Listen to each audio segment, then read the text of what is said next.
శ్రీమాత్రే నమ. జయ గురు దత్తాత్రేయ నమ.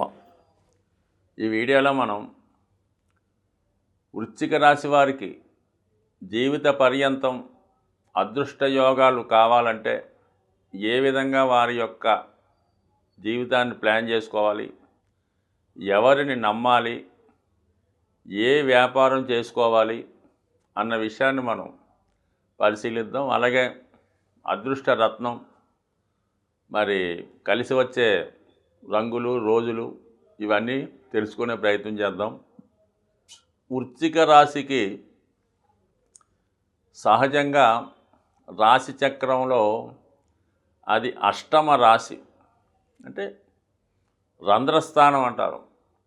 జాతకుడి యొక్క ఆయుష్ అంతా కూడా అదే స్థానం మీద ఆధారపడి ఉంటుంది. మరి ఆ కారణం వల్ల ఏంటంటే ఈ రాశిలో జన్మించిన వారు జీవితాన్ని పోరాడవలసి ఉంటుంది.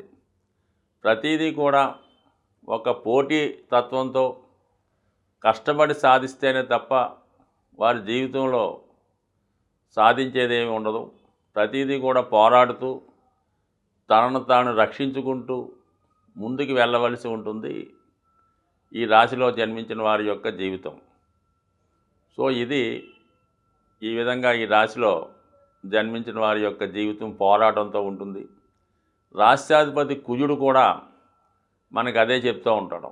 జీవితంలో ఎంత కష్టపడితే, ఎంత క్రమశిక్షణతో పోరాడుతూ ఉంటే అంత ఫలితం రావడం జరుగుతుంది. అందుకనే ఈ రాశి నుంచి లెక్కెట్టుకుంటే 6వ రాశి కూడా మనకి మేషరాశి అవుతుంది. అది ఉచ్చస్థానం. మరి మేషరాశి వారి ఈ కుజునికి మేషం మూల త్రికోణ రాశి అవుతుంది. అందుకని జీవితంలో వీళ్ళు కష్టపడితే ఉన్నత స్థాయికి వెళతారు అని చెప్పడం జరుగుతుంది. అలాగే ఈ రాశి నుంచి, వృశ్చిక రాశి నుంచి లెక్కెట్టుకుంటే 3వ రాశి మకర రాశి. అక్కడ కుజుడు ఉచ్చ పొందుతూ ఉంటాడు. అంటే పోరాటం వల్ల, ప్రయత్నం చేయడం వల్ల విజయం సాధిస్తాడు అని చెప్పడం జరుగుతుంది ఈ కుజుడి యొక్క స్థితి ఈ రాశి వారికి. అందువల్ల ఏంటంటే ఈ రాశి వారు నిరంతరం ఎప్పుడూ కూడా శ్రమిస్తూనే ఉండాలి. ఒక క్రికెట్ టీంలో ఒక ఆటగాడు వాడు ఎంత కష్టపడుతుంటే జీవితంలో అంత పైకి తీసుకెళ్ళడం జరుగుతుంటుంది. అంత ప్రజాదరణ, అంత ధనం సంపాదిస్తుంటాడు. ఏమాత్రం రిలాక్స్ అయినా, మరి ఏదైనా వ్యసనాలకో ఇంకో దానికో వీక్నెస్కో గురైనా మరి ఆ ఆటగాడు కనుమరుగవడం, ఆ టీంలోంచి పక్కకి రావడం, తర్వాత మళ్ళా ఎక్కడున్నాడో కనబడడం అన్నమాట. మీకు ఈ క్రికెట్ అబ్జర్వ్ చేస్తున్న వాళ్ళకి ఈ విషయం అర్థమవుతూ ఉంటుంది. అంటే ఎంత తొందరగా పైకి వెళ్తారో అంత తొందరగా డీఫేమ్ అవుతుంటారు. ఇది కొంతమంది మాత్రమే. నిరంతరం శ్రమ చేస్తున్న వాళ్ళు, నిరంతరం వాళ్ళు 60-70 సంవత్సరాలు వచ్చినా కూడా ఆ రంగంలో రాణించేవాళ్ళు, అంటే ఆడడం గానో, కోచ్ గానో, ఇంకోటి గానో రాణిస్తూ ఉంటారు. సో ఇది వాళ్ళ కష్టాన్ని బట్టి ఆధారపడి ఉంటుంది. బలహీనతలు ఉంటే మాత్రం వీళ్ళ జీవితంలో పైకి రాలేరు. ఎప్పుడూ కూడా పోరాడుతూ ఉండాలి. ఇదే రాశిలో చంద్రుడు నీచపడుతున్నాడు. అంటే చంద్రుడు కోరికలకు కారకుడు. అటువంటి చంద్రుడు నీచపడడం వల్ల మనిషి యొక్క బలహీనతలే జాతకుడి యొక్క పతనానికి కారణం అవుతూ ఉంటాయి. అలాగే ఏదో ఒక వీక్నెస్, ఏదో ఒక సెంటిమెంటు, ఏదో ఒక ప్రేమ, ఏదో ఒక బంధం జాతకుడిని ఎదగనీయకుండా చేస్తూ ఉంటాయన్నమాట. అటువంటి బంధాల నుంచి, అనుబంధాల నుంచి, బలహీనతల నుంచి, కోరికల నుంచి బయటపడినప్పుడు జాతకుడు విజయోత్సవంతో సక్సెస్ సాధిస్తాడు. మరి 6వ స్థానంలో ఉండడం వల్ల ఇక్కడ 6లో బలహీనతలు ఉన్నాయి, బలము ఉన్నది. బట్ ఏదైనా చంద్రుడు స్థితిని బట్టి జాతకుడి యొక్క అభివృద్ధి ఆధారపడి ఉంటుంది. కాబట్టి జాతకుడు ఏమాత్రం బలహీనతలకి లొంగకూడదు. అలాగే వృత్తిలో మనవాడ బయటవాడ అన్నటువంటి తేడా లేకుండా నిజాయితీగా, నిష్పక్షపాతంగా వ్యవహరించవలసి ఉంటుంది ఎక్కువగా. అందుకే ఈ లా అండ్ ఆర్డర్లో ఈ పోలీస్ డిపార్ట్మెంటు అటువంటి సందర్భాల్లో ఉన్నటువంటి వృత్తులు, సిబిసిఐడి అవ్వచ్చు, ఈడీ అవ్వచ్చు, ఏదన్నా వాళ్ళకి మనోడా బయటవాడ అన్నటువంటి తేడా లేకుండా అందరికీ సమాన న్యాయంతో వీళ్ళు చూస్తూ ఉంటారు. కాబట్టి వీళ్ళు ఎంత నిష్పక్షపాతంగా నిజాయితీగా ఉంటే జీవితంలో పైకి వస్తారు.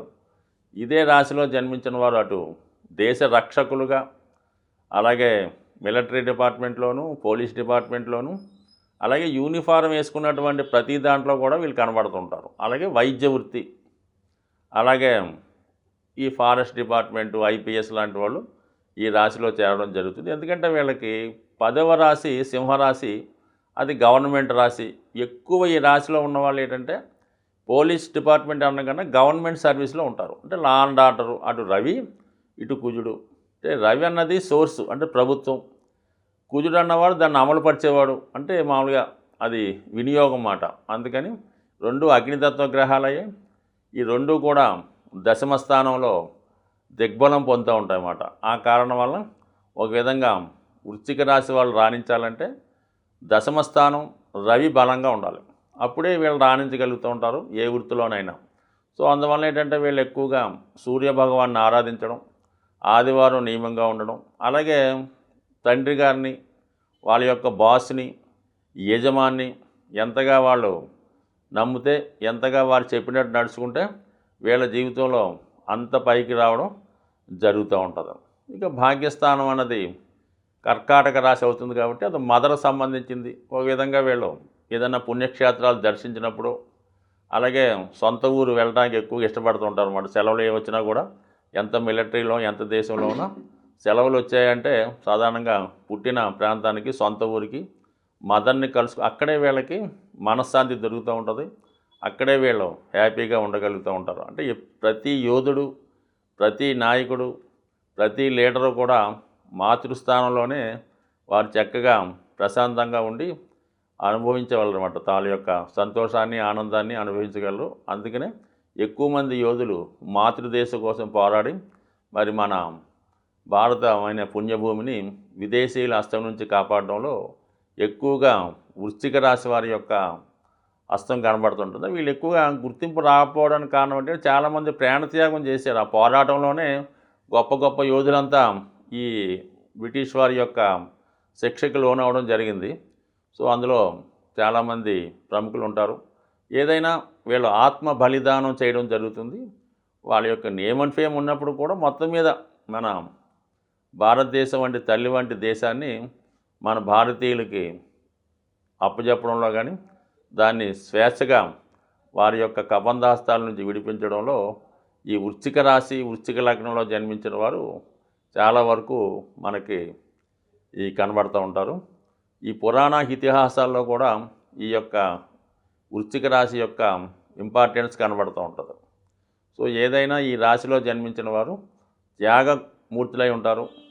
వాళ్ళు దేశం కోసమో, వాళ్ళ కుటుంబం కోసమో త్యాగం చేయడం జరుగుతూ ఉంటుంది. అంటే కొంత కాంప్రమైజ్ అవుతారని, ఇప్పుడు ఇంత త్యాగం చేసే వాళ్ళు ఉంటారు కానీ కొంతవరకు కాంప్రమైజ్ అవుతూ ఉంటారు. ఏదైనప్పటికి కూడా వీరు ఒక పని తలపెడితే మాత్రం దాంట్లో అపజయం అన్నది 100% ఉండదు. ఖచ్చితంగా విజయం సాధిస్తారు. మనస్ఫూర్తిగా ఏ పని చేద్దామన్నా ఖచ్చితంగా సాధిస్తారు. అయితే వీళ్ళు ఎవరితో అన్నా శత్రుత్వం పెట్టుకున్నారా అంటే ఖచ్చితంగా శత్రువు నాశనం అయ్యేదాకా కూడా నిద్రపోవడం జరగదు. అలాగే కోపం కానీ, పగ, ద్వేషం చాలా కాలం వీళ్ళలో ఉంటుంది.